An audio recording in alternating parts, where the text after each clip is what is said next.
За нарушение в Якутске только за этот год заблокировали 221 пользователя электросамокатов, оштрафовали 69.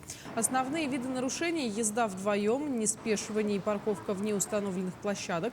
Прокатные электросамокаты предназначены для взрослых и индивидуальных поездок. Детям на них ездить ни в коем случае нельзя.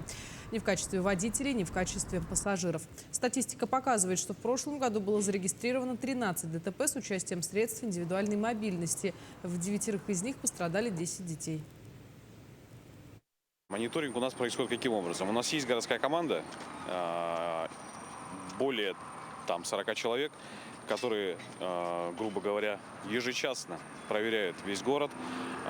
Есть и сотрудники, которые приводят как раз в порядок парковки, то есть составляют согласно требованиям самокаты. И вот как раз они в большей части фиксируют нарушителей. То есть как те пользователи, которые едут вдвоем, не спешиваются, вот все они фиксируют и отправляют наш чат-бот, который оперативно сразу же, получается, фиксирует нарушения и блокирует аккаунты.